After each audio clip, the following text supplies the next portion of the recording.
안녕하세요. 누가 제일 먼저 오셨을까요? 재성이 엄마 제일 먼저 오셨습니다. 안녕하세요. 주말 잘 지내셨어요?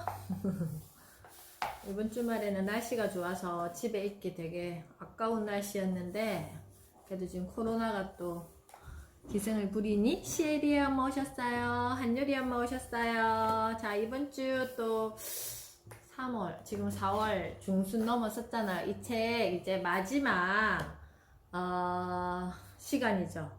태희 엄마 오셨어요. 이번 주 이제 이 책이 마지막이고, 두 번째 책은요, 이제 또 우리 아이들을 위해서 이 책을 준비했습니다. 두 번째 책.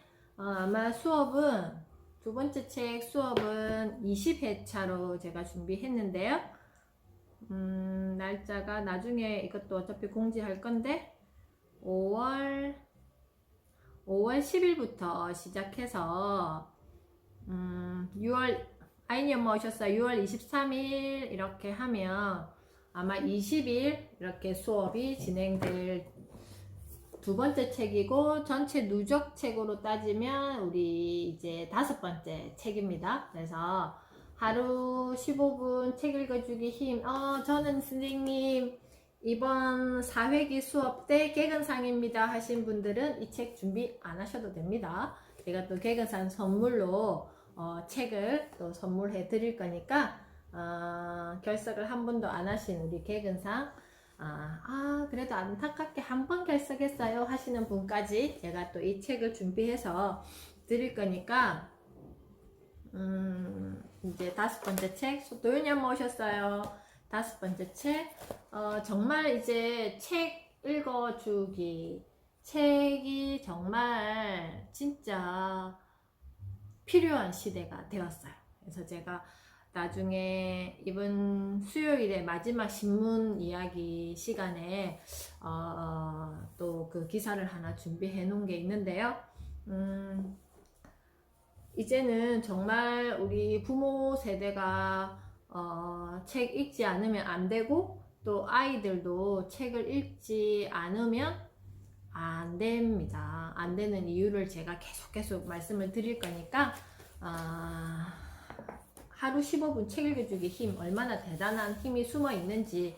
양이 조금 많고 이 책은 많이 세분화되어 가지고 내용이 되어 있기 때문에 조금 필요한 것만 제가 이렇게 발췌해서 이렇게 수업을 하려고 해요. 이게 처음부터 다 하기에는 내용이 구체적인 안에 내용들이 되게 많아서 여기에서 20회차로 나눠 가지고 우리 엄마들에게 아이들에게 꼭 필요한 내용을 중심으로 해가지고 이 책을 한번 또 우리가 마스터 해보도록 하겠습니다. 자, 질문으로 정리해. 오늘 16일차 수업입니다. 질문으로 정리해요. 제가 아까 영상 보낸 거 보셨어요?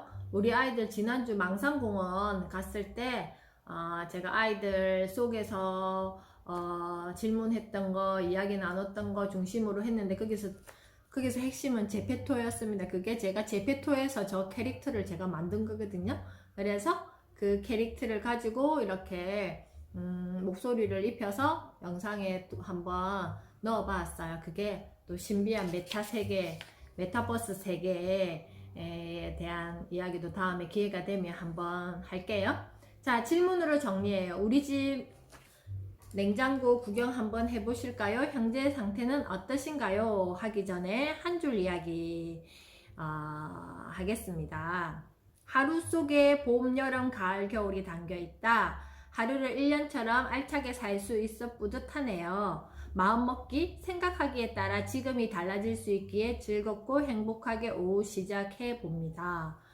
내 하루 속에 봄, 여름, 가을, 겨울이 담겨 있다고 제가 지난주 수업 시간에 말씀드렸어요.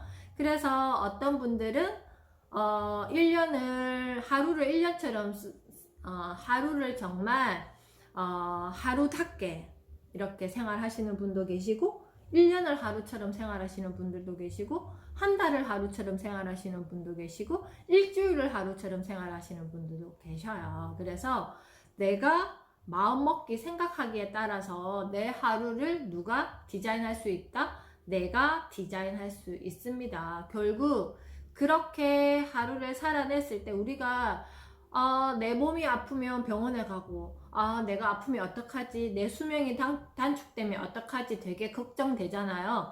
그런데 내 하루에 대한 가치를 별로 크게 걱정하거나 의미를 두지 않고 지나가죠. 그래서 만약에 하루를 하루처럼 살아신 분들은 정말 내가 만약에 70대까지 내 생애가 되었다 하면 정말 70년을 제대로 잘 살고 내 삶을 마무리하는 거지만 1년을 하루처럼 사시는 분들은 어떨까요? 1년을 하루처럼 사는데 70년을 살았다. 그러면 그걸 하루라고 계산해 보세요. 70년을 하루. 그러면 7년? 그건 너무 한 비유겠지만 그렇다는 거죠. 우리가 하루에 대한 어떤 기준, 가치를 생각하지 않고 나는 그냥 건강하게 오래 행복하게 살았으면 좋겠어. 그럼 그렇게 하려면 나는 내 오늘 하루에 건강하게 오래 행복이 들어있는지를 점검해 보셔야 된다는 거예요. 그래서 나는 행복하게 오래 건강하게 살고 싶어. 그런데 언제부터 어떻게 해야지 나는 건강하게 오래 행복하게 살 수 있을까를 고민하지 않으신다는 거죠. 그래서 대다수 사람들이 작심삼일에서 넘어가죠. 그래서 우리가 작년 12월 1일 어때요? 2021년을 새로 준비하는 마음으로 다이어리를 준비하자 그랬는데 과연 그 다이어리가 얼마만큼 채워져 있을까요? 오늘 4월 19일입니다. 그래서 벌써 5개월이 이렇게 훌쩍 지났는데 정말 5개월답게 생활 하셨는지 맞다. 그때 제가 소개했던 펜도 막 사셨던 분도 계시고 다이어리도 인증샷 올리고 막 이렇게 했는데 정말 하루하루를 정말 충실하게 나는 기록하면서 열심히 살고 있었는지 아니면 뭐 누구한테 금사 맡을 것도 아닌데 뭐 내가 굳이 이렇게까지 해야 될 필요가 있나 하셨는지 한번 잘 보세요. 제가 최근에 여러 그룹에 들어가서 같이 공부할 기회가 있는데 사람들이 가장 어려워하는 게 꾸준히 지속적으로 습관적으로 행하는 거를 가장 어려워 하더라고요. 제가 그걸 최근에 알게 되었어요.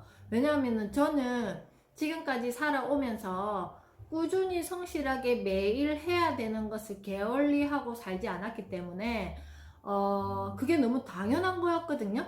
그래서 내가 약속한 거 해야 될 것들은 반드시 하고 이렇게 지냈는데 그걸 사람들이 되게 어려워한다는 것을 최근에 저가 알게 됐어요. 그래서 우리 엄마들은 어떤가 또 궁금하시기도 해요. 그래서 우리 엄마들도 건강하게 오래 행복하게 살고 싶다. 그러면 내 하루 속에 건강하게 오래 행복하게가 들어있는지 점검하면서 오늘 수업 시작해 보겠습니다. 질문으로 정리해요. 우리 집 냉장고 구경 한번 해보실까요? 이거 질문 받고 혹시 냉장고 한번 보셨어요? 자, 현재 상태는 어떠시던가요?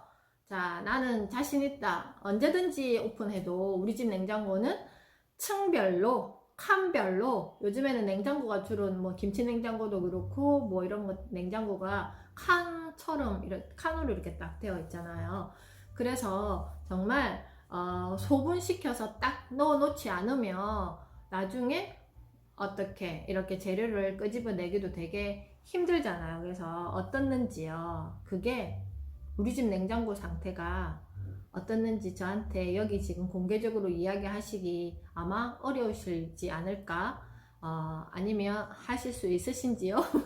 일단 각자 개인의 사정에 따라 다를 텐데 그것이고 나의 상태라고 생각하셔도 저는 무방하다고 생각합니다. 그래서 내가 평소에 이렇게 조금 잘 뭐가 하루를 딱딱딱 정리하면서 잘 또 살아가고 있는지 아니면 냉장고를 보니까 조금 어떻게 해야 될지 잘 모르겠어는 내 삶의 어떤 이정표에 있어서도 어떻게 해야 될지 잘 모르겠어가 분명히 들어가 있을 수도 있다라고 생각이 듭니다. 그래서 한번 오늘 책을 보면서 어떻게 할까를 한번 고민해 보도록 하겠습니다.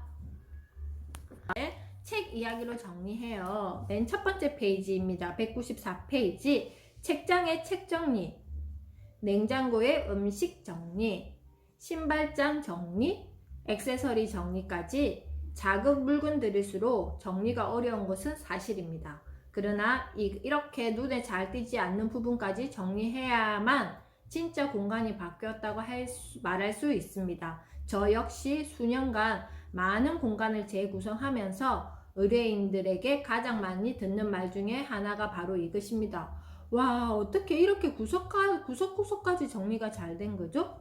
지금부터 그 중에서도 가장 정리하기 까다로운 두 곳, 책장과 냉장고를 쾌적하게 만들어줄 노하우를 소개하겠습니다. 자, 책장에 책을 꽂을 때는 시선이 먼저 닿은 곳을 여유 있게. 저도 제 책장에 책은 계속 이렇게 좀 정리를 꾸준히 하는 편이거든요.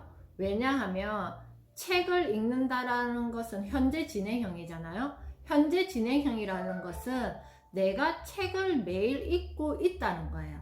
매일 읽고 있다는 것은 책이 변화되는 시점이 생긴다라는 거잖아요. 그죠? 그래서 제가 평균 한 달에 도서관에서 대여하는 책이 한 10권에서 15권 정도 된단 말이에요. 그러려면 일주일에 적어도 2권에서 3권을 책을 읽어야 돼요. 그래서 저도 지난 주말에도 마찬가지 책을 3권을 읽고 도서관에 책을 다시 반납하고 또 다시 빌려오기도 했는데, 하민이 엄마 오셨어요. 하민이랑 같이 있죠 오늘.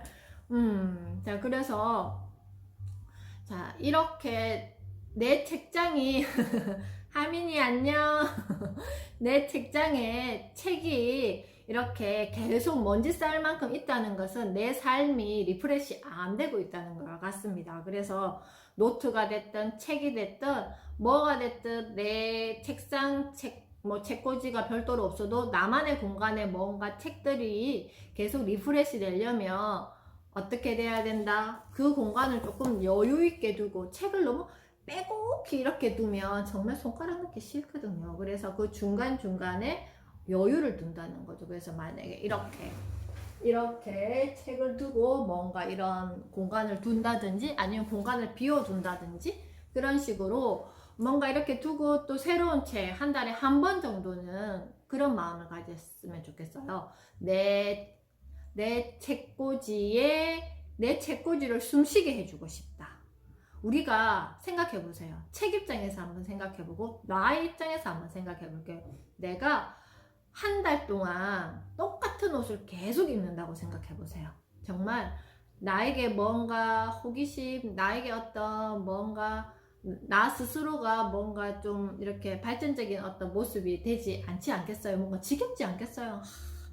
나에게 별로 기대 심리가 없다는 거죠. 마찬가지 내 책꽂이에 꽂혀있는 책들도 똑같은 책이 계속 먼지 쌓일 만큼 한 달, 2달 계속 쌓여 있으면 매력적이지가 않아요. 그 공간이 별로 매력적이지가 않다는 거죠. 내가 책을 보든 안 보든 의식적으로 도서관에 가서 책을 빌려오든지 책을 사든지, 그래도 우리가 한 달에 한 권의 책은 보통 보잖아요. 그러면 그걸 뭐 많은 책 말고 그냥 한 권의 책을 바꿔주든지 뭐가 됐든, 우리 집에 책이 몇 권 있으면 의식적으로 내가 그 책을 안 보더라도 공간에서 책을 좀 교체를 해주세요. 그것만으로도 어떻다? 내가 책과 친해지기 위한 하나의 액션이라고 생각합니다. 그래서 저는 저번에도 말씀드렸듯이 책꽂이에는 저만의 스토리텔링이 있어요.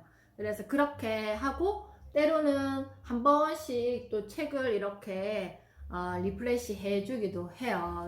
그런 것처럼 우리 엄마들도 책하고 친해지려면 책을 좀 매력적으로 공간 구성을 해야 될 필요가 있을 것 같습니다. 그래야지만 내가 매력적인 사람한테는 어때요? 끌리잖아. 그러면 책이 별로 매력적이지 않게 먼지 쌓여 있으면 그 책이 별로 끌리지가 않거든요. 그것처럼 내가 책꽂이를 좀 매력적으로 구성한다. 그러면 어떻게 할 거예요?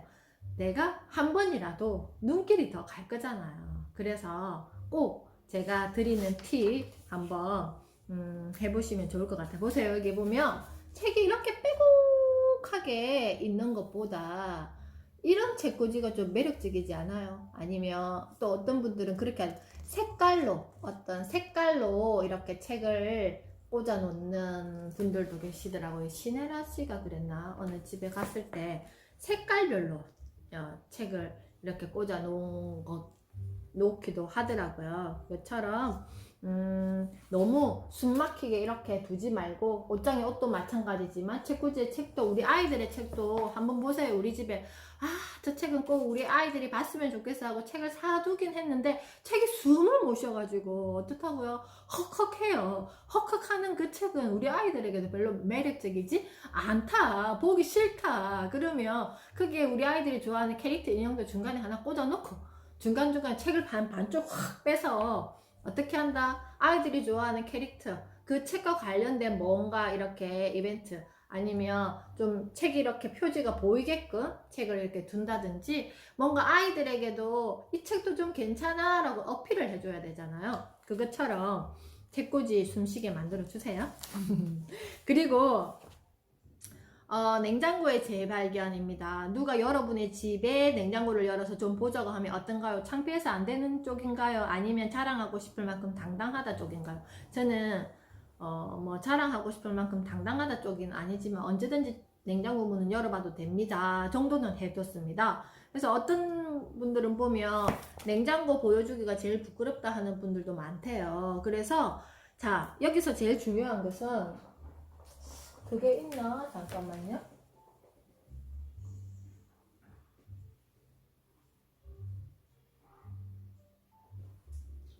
그게 없는. 제가 냉장고 처음에 결혼하고 이런 거 정리를 잘 못해가지고 그 책을 샀었어요. 어떤 책을 샀냐면은 냉동실 음식 보관법, 냉동고 음식 보관법, 아니면 뭐 냉장고 수납 보관법, 그 다음에 뭐 청소하는 팁, 뭐 이런 거. 잠깐만, 그 책이 있었나?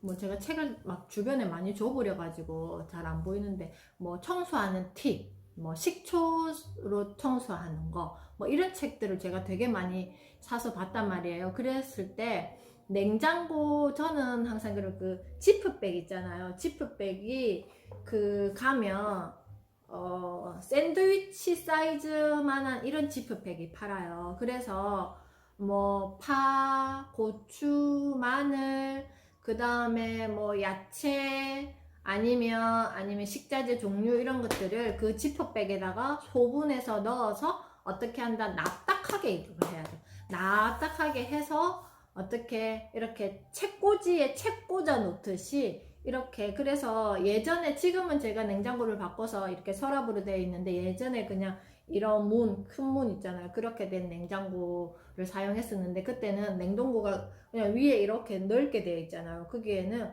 책꽂이, 이렇게 책 넘어가지 말라고 하는 그거를 딱 이렇게 해가지고 이 소분해 놓은 이 식재료를 책 꽂아 놓듯이 꽂아서 어떻게 한다? 하나씩 뽑아서 사용했어요. 예를 들어서 뭐 시래기국을 끓인다 그러면 담배추를 사와서 데쳐서 잘라서 물기 짜서 된장, 그리고 찹쌀가루, 그리고 들깨가루를 같이 치대서 한 주먹씩 어떻게 그 지퍼백에다 넣어서 어떻게 이렇게 납작하게 해서 국 끓일 때 저는 미리 육수를 항상 내어 놓는단 말이에요. 육수를 부어서 그거 하나만 넣고 찐마늘, 그 지퍼백에 납작하게 해놓은 찐마늘을 똑 잘라서 집어넣으면 국 끝. 그리고 만약에 김치찌개를 끓인다 그러면 저는 김치를 썰어서 삼겹살이나 뭐 이렇게 목살 이런 것들을 같이 집어넣어요.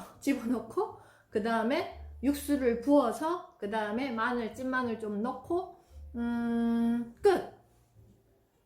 왜냐면 육수 속에 모든 야채가 다 들어갔거든요. 저는 육수 재료도 항상 소분해서 둔단 말이에요. 육수 재료에는 뭐가 들어가느냐 하면은 다시용 멸치, 그리고 무, 양파, 대파, 그리고 통후추를 미리 이렇게 소분해서 한 번 육수 끓일 만큼 이렇게 만들어놔요. 그걸 언제 하냐면 야채를 사서 아니면 양파나 이런 것들도 이렇게 솔로 깨끗이 씻어서 뿌리까지 껍질까지 파도 마찬가지 같이 다 그 육수 넣는데 소분해 놓는데 다 이렇게 세팅을 시켜요. 그래서 무도 껍질을 벗기지 않고 그대로 통으로 잘라서 딱 한 번 육수 끓일 만큼. 육수는 어디다 끓이면 되게 좋으냐면요, 큰 주전자에다가 저는 육수를 팔팔 끓여서 식히고 나서 어떻게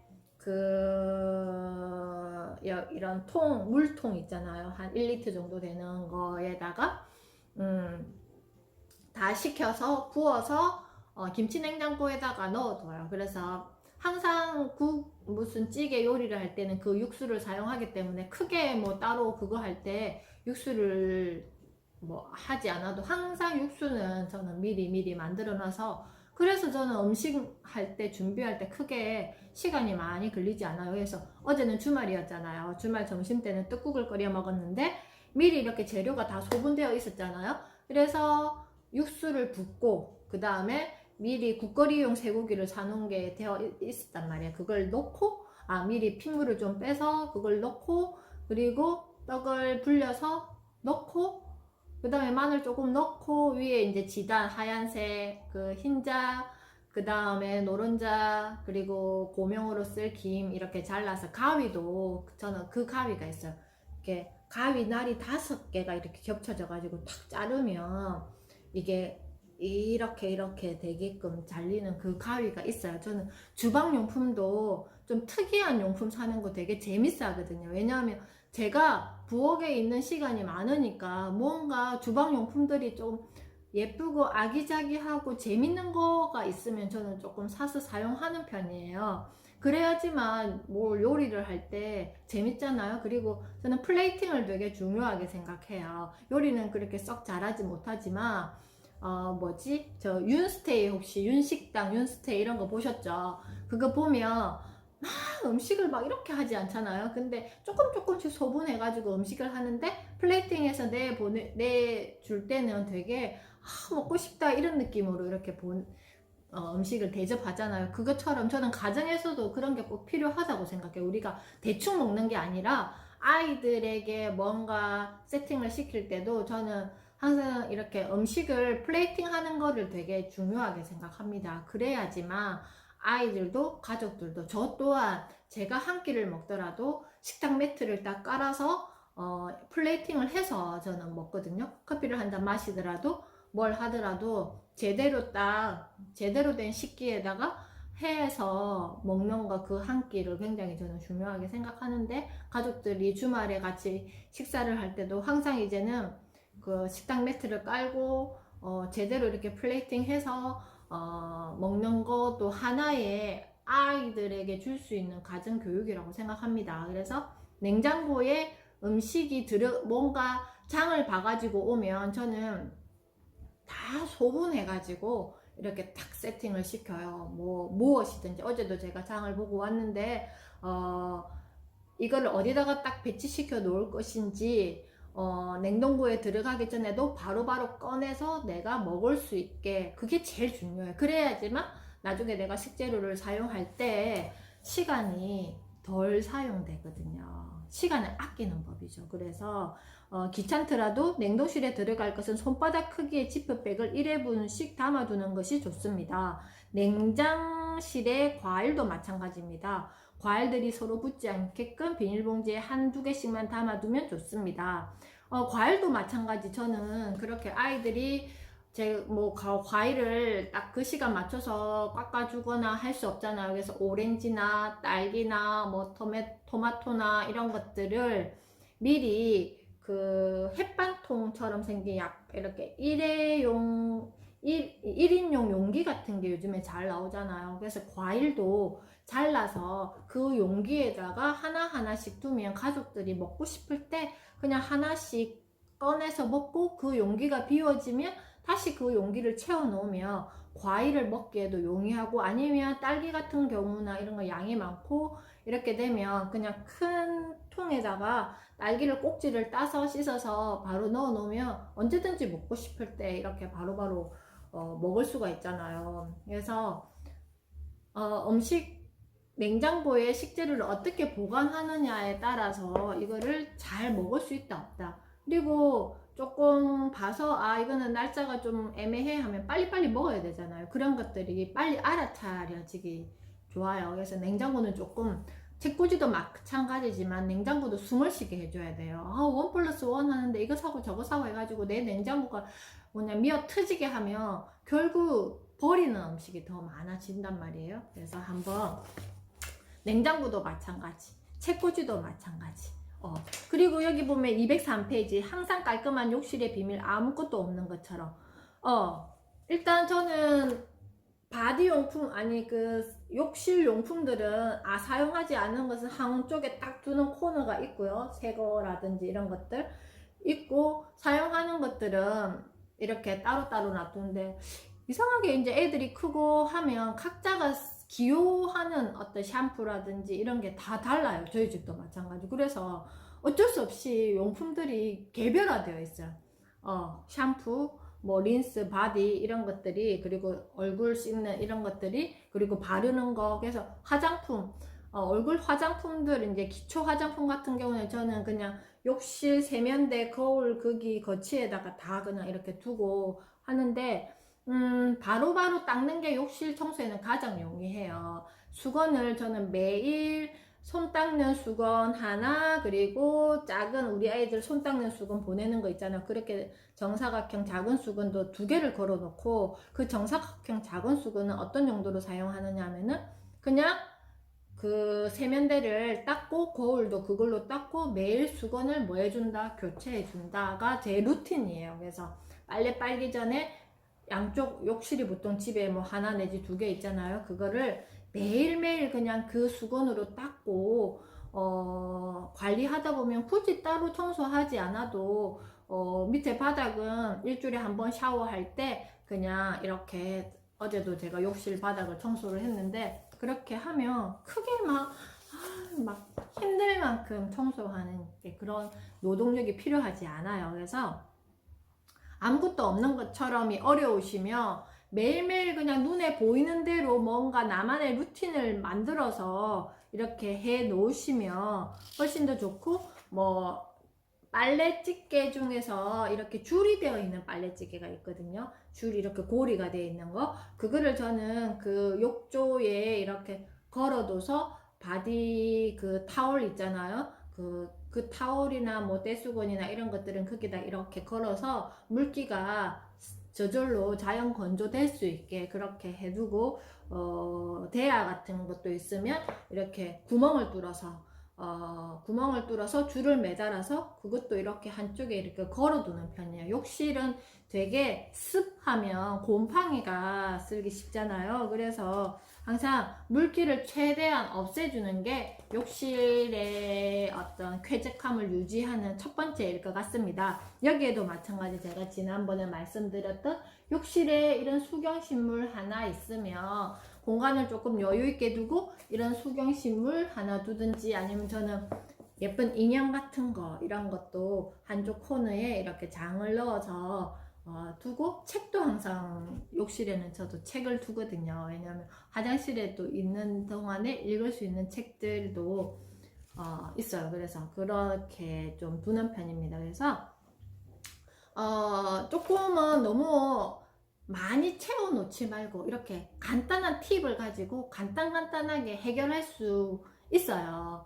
책장, 그리고 오늘 이야기했던 냉장고, 특히 우리 엄마들이 제일 고민인 게 냉장고일 것 같아요. 욕실도 마찬가지. 누군가가 한 사람의 노동력을 가지고 이거를 다 관리하기에는 되게 힘들어요. 그래서 하나의 뭔가 루틴을 만들어서 내가 재미도 있고 플레이팅 하는 게 어떻게 보면 우리 꼼지락꼼지락하게 좋아하시는 우리 엄마들도 계시잖아요. 그래서 내가 뭐 뜨개나 뭐가 됐든 뭐 미싱이 됐든 이런 거 꼼지락, 아니 하단을 가꾸는 거, 식물을 가꾸는 거 이런 꼼지락도 있지만 내가 플레이팅 하는 거 꼼지락도 하나의 꼼지락이거든요. 예쁜 그릇에 어떻게 이거를 똑같이 돈가스를 놓아도 돈가스에 놓을 때 이렇게 밥을 탁 동그라미 아이스크림처럼 탁 놓으려면 어떤 볼에다가 저는 꽉꽉 눌러가지고 이렇게 탁 놓고 위에다가 어떻게 뭔가 그 셰프처럼 위에다가 샥 이렇게 뭐 소스를 약간 이렇게 터치하듯이 이런 거 재밌지 않아? 그래서 저는 좀 그렇게 해요. 그래서 그것조차도 하나의 즐거움이더라고요. 어떤 거였든지 내가 무엇을 하든지 이거 힘들어 보다는 이걸 나는 어떻게 하면 재밌게 할 수 있을까? 나는 이걸 어떻게 해볼까? 이런 어떤 관점으로 해보시면 숨은 공간 정리하는 거 어렵지 않겠죠. 그래서 이것이 제가 오늘 말씀드리고 싶었던 숨은 공간 정리하는 신박한 비결이었습니다.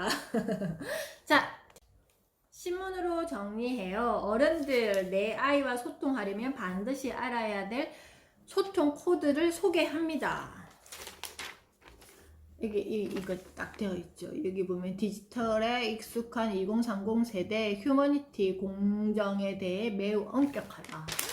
우리 아이는 아직까지 2030 되려면 아직 시간이 많이 남았는데요, 선생님. 근데 더 중요한 것은 우리 아이들은 이 2030 세대보다 더 이제는 신세대로 포함될 세대라서 2030 세대를 이해하지 못하면 우리 아이들을 이해하는 그 장벽은 더 높다라는 거예요. 그래서 내가 2030 세대를 잘 이해해야지만 우리 아이들은 이 지금의 2030보다는 더 나와 거리가 멀어질 갭이 있겠구나. 특히 요즘 청년들이 휴머니티 공정에 매우 엄격하고 어른들 이들과 소통하려면 엄습한 관행 내려놓고 모두가 공감할 기준을 세워야 한다 되었잖아요. 기성세대는 사회적 시스템의 권력에 의존하는 데 익숙한 모습으로 살아왔죠. 뭐 정치 권력이라든지 사법 권력이라든지 언론 권력은 서로 협력하며 자신들이 옳다고 생각하는 길이라면 어느 정도의 불공정함은 피할 수 없는 관행이라고 여겨왔습니다.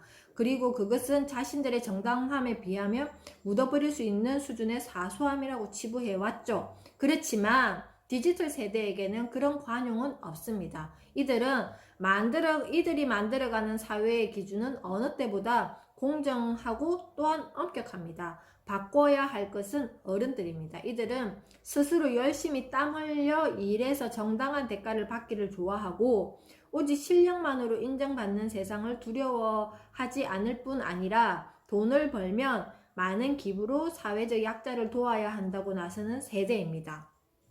기업이든 정당이든 2030 세대와 소통하고 싶다면 마음의 잣대부터 달라져야 합니다.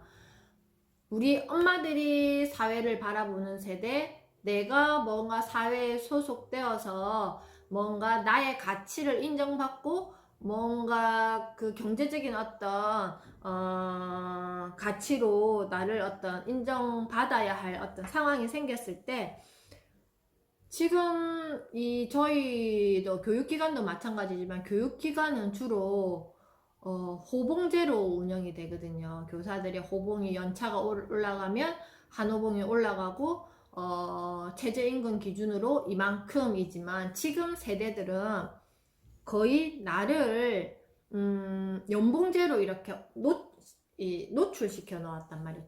기업이 대다수 어떤 성과에 의해서 그 사람의 어떤 그 성과 기준에 따라서 연봉을 책정한단 말이에요. 그렇기 때문에 나라는 사람을 되게 뭐라 해야 되지? 가치롭게 만들어 놓고 뭔가 프로필 그 이력서를 적을 때 우리 예전에 이력서는 어땠어요? 뭐 초등학교 어디 초등학교 졸업했고 무슨 자격증이 있으며 그리고 어떻다? 나는 뭐 뭘 잘하는 뭐 자격, 뭐, 무슨 전공을 했다, 이렇잖아요? 근데 제가 얼마 전에 강사 한 분을 섭외하기 위해서 이력서를 받았거든요. 한번 보시겠어요? 자, 이게 나를 소개하는 이력서입니다. 우리 엄마들은 혹시 이런 이력서 하나 정도 가지고 계신가요? 나는 어떤 사람인가를 파워포인트를 가지고 몇 장이었지? 70 몇 장이었어요. 이게 전체가. 자, 나라는 사람을 이렇게 이 정도로 파워포인트로 속에 나라는 사람을 넣을 수 있을까요? 지금 젊은 세대들이 나를 어필하기 위해서 이렇게 노력하고 또 여기에 업그레이드 시키기 위해서 나의 이력서를 업그레이드 시키기 위해서 굉장히 노력하고 있다는 거죠. 자, 그런데 우리 아이들에게 그러면 우리 엄마들은 어떻게 내 아이와 소통하기 위해서 지금 2030은 이 정도야. 자신을 어필하기 위해서 공정하고 여기에는 또 휴머니티를 적용시켜. 그러면 우리 아이들은 그러면 나는 지금부터 어떻게 하면 우리 아이가 이 세대가 되었을 때 정말 잘 소통할 수 있을까의 관점으로 이거를 보셔야 된다는 거죠. 어떻게 할 수 있어요? 정해진 우리 엄마 세대가 가졌던 프레임 속에 우리 아이들을 집어넣으면 안 되신다라는 거예요. 아이들이 언어를 배울 때 보통 아이가 4살, 5살 정도 되면 학습을 해야 된다. 한글 공부를 해야 된다 하고 우리 엄마들은 어떤 걸 가지고 오겠어요? 한글 공부를 해야 된다 하면서 학습지를 할 거라고 생각할 거잖아요. 그리고 그 학습지를 다 하고 검사 받고 우리 아이는 공부 잘했어. 오늘은 진도가 이만큼 나가고 잘했네. 제가 지난주부터 초등 신문놀이 수업 한다 그랬잖아요. 저는 아이들이 첫 번째 시간은 뭘 했냐면은 자기소개하고 그리고 그 수업을 위한 준비물을 누가 준비하자? 아이가 스스로 준비하자. 그래서 자, 준비물 첫 번째는 신문놀이를 할 거니까 뭐가 필요하니? 신문이 필요해요. 자, 신문을 이렇게 잘라야 되는 일이 생겨. 그럼 뭐가 필요하니? 가위가 필요해요. 자, 자르고 나면 뭐 해야 되니? 붙여야 돼. 그러면 붙이려면 뭐가 필요하니? 풀이 필요해요. 자, 풀 다음에는 뭔가 이렇게 적어야 돼요. 제가 그때는 사인펜을 이야기하지 않았는데 나중에 사인펜도 필요하다. 대신 이것들을 집어넣어야 될 뭔가가 필요할 것 같아. 어디에다가 넣으면 되겠니? 그래서 아이들이 바구니나 박스를 준비한다 그랬어요. 그러면 자, 오늘 이야기했던 거 준비물이 뭐였지?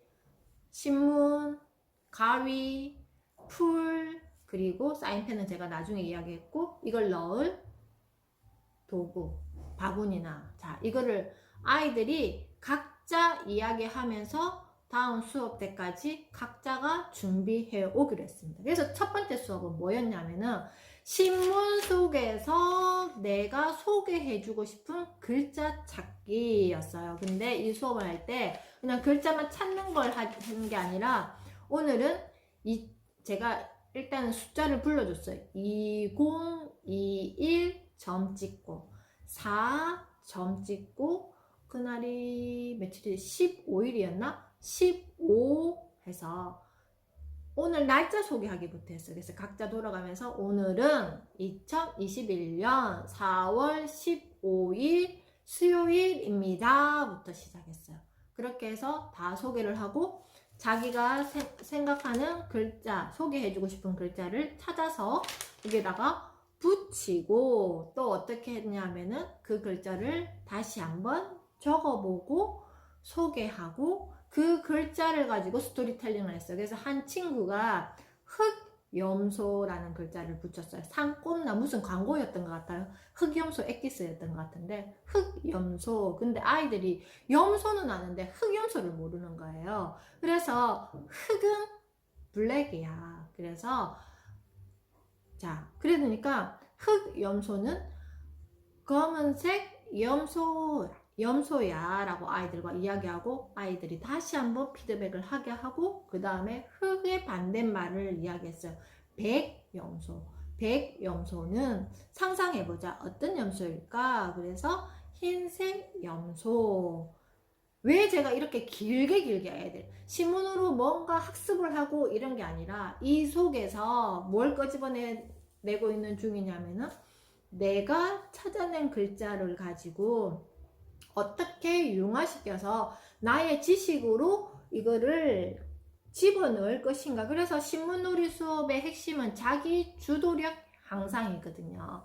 그렇기 때문에 우리 아이들과 이제는 엄마들이 소통하기 위해서는 내 기준 틀 속에다가 아이들을 집어넣으려고 하는 마음이 생기면 아 이거 아니야 라고 어떻게 해야 된다? 알아차리셔야 된다는 거예요. 그래서 아 이거는 나의 기준 틀이구나. 아 우리 아이들이 사고하는 방식, 아이들이 생각하는 방식, 아이들이 알아차리는 방식은 어떻다? 나와 다르다. 뇌가 인식하는 이 구조 자체가 다르다에서 시작하셔야 돼요. 그래서 한글 공부하고 싶으시면 우리가 다음에 이 책을 읽으면서 제가 이 이야기는 충분히 더 해드릴 거예요. 그래서 그렇게 진행하고 있습니다. 그래서 여담이지만 저희 남편하고 그 주말에 이야기를 하면서 그런 이야기를 했어요. 아, 결혼에 대한 개념 자체가 이제는 달라졌다. 그래서 우리가 기성세대가 가지고 있는 결혼관을 우리 자식 세대에게 고집하면 안 된다. 그럼 거기서부터 자식과 부모가 이미 어떻게 다른 방향을 보고 이야기하기 때문에 대화가 차단될 것이다. 이런 어떤 이야기를 쭉 나눴었는데 부부 엄마 아빠도 많은 대화를 하세요. 아이들에 대해서 뭘 시킬 것인가가 아니라 뭐가 지금 달라지고 있지. 그러면 이 달라졌을 때 우리는 어떤 마인드로 어떤 행동으로 우리 아이들에게 대해야 되지를 집중해서 생각하시면서 우리 아이들 키우면서 어떻게 엄마의 성장이 곧 어떻다. 아이의 성장. 그 부분은 구체적으로 어떻게 해야 되는 거에 대한 거는 또 제가 계속 말씀드리겠습니다. 오늘 수업은 여기에서 마치고요. 내일 또 3시에 찾아뵙겠습니다. 수고하셨습니다.